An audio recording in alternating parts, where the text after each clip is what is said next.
G'day guys, that was quite a response to that last video actually. Last night I got up really early in the morning at 1 o'clock and made a video about the styling of the car in the garage downstairs, and the light was playing absolute hell into the Google Pixel 2 camera. Do not buy a Google Pixel 2.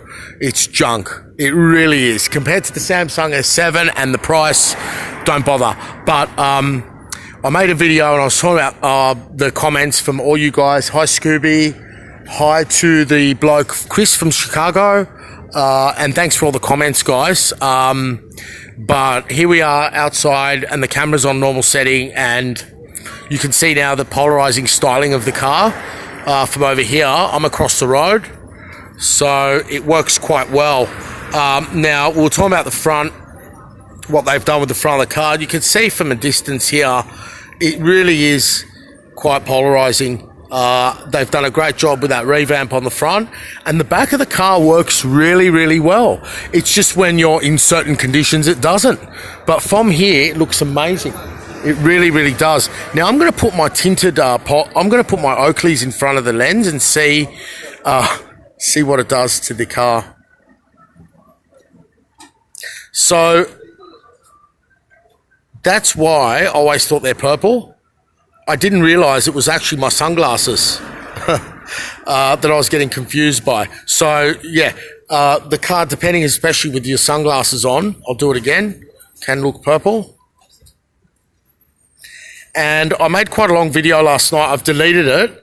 It was quite funny. I walked into this giant spider, and then I walked backwards into a pole and stuff like that. Now my son's sitting over there quite nicely. I'm going to come over and just talk about one thing that I didn't mention, which was I just noticed the other day, this thing here, this curve here, which I never noticed. I always thought the WRX had a different boot lid, but I never really noticed it. So I made this video last night talking about the car, talking about the way it just works as sort of dinosaur as it is, but it just works. And it's interesting to hear the comments from, I can't imagine this car in Chicago, but obviously it's a global car. It's now banned in the Netherlands and banned in the UK.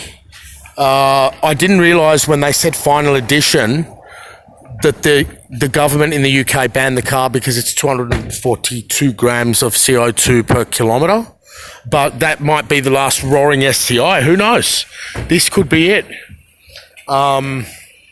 So, yeah, and that was basically, I've got to go back across the road. But it was really, I'll make another video in that condition where there was 3 Mercedes-Benzes and 3 Audis next to it. And I was just comparing the way all the new cars have this flat front, but the way the Germans have got these, see, they want to appeal to the women as well, and they've got these big sort of headlights and stuff like that. Subaru have done a really good job with the revamp on the front of this car. But thanks for all the comments, guys. And you can see now why this car's polarizing people, because it looks like a Raptor. They said they wanted it to look like a Raptor.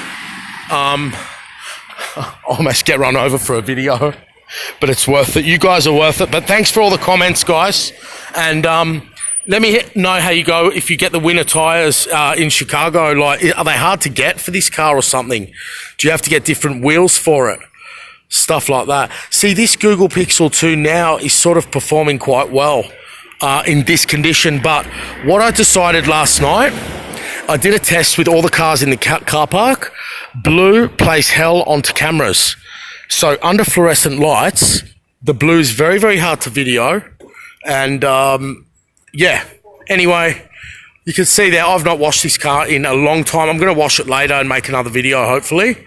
But we'll get going now. And we're in the centre of Sydney. Not the city's sort of a few k's that way, but I love it down here. It's just sort of one of the first developments as the city has sprawled that way as Sydney grows. So Sydney was quite a quaint little city, but it's getting bigger and bigger. This is my discarded child. Jonah, thanks for understanding. It's the big two that will say, why do you have to make another YouTube video? But this kid, hey, Chris Smith, is your third child I'm not going to say the apple of your eye, but is he the easiest? I've heard a lot of people have a lot of trouble with the third. All my kids are good, but this boy, Jonah, he's the mechanic, isn't he? He changed the wheel on my 18-inch Liberty wheels. He did it himself. Come on, let's go for lunch.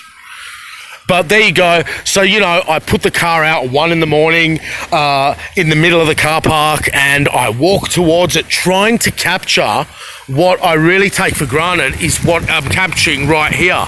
And I guess this Google Pixel, stop there, has allowed me to sort of capture it. I don't know how clear it is, but there we go. There it is there. You can see it's quite glossy. It's got that ceramic sort of thing on it, but I don't know. Are they all that glossy? I don't know. It looks really glossy. You know, and I was comparing it to... See, Volkswagen's sort of gone the right way with this treatment here with the sharp edges, but basically it was the only car in the car park, just like that BRZ as well, but with sharp lines on it. So all the Mercs and BMs have gone for all the soft lines. Come here, come. Volkswagen sort of got the back of this car right, and that's what I was doing. I was walking around the car park. God, it's an ugly thing, isn't it? It sort of looks like a Passat from 1984 from here. But yeah, they've done the rear. I like the rear lights, nothing much else. I was talking about the over-styling of all these German cars, and that's what the other bloke was saying on the last video, that you just can't tell which German car is a high-performance car anymore. But the STi is the STi. It's sitting there, and it's that blue. It's that blue colour that just does it. So, yeah.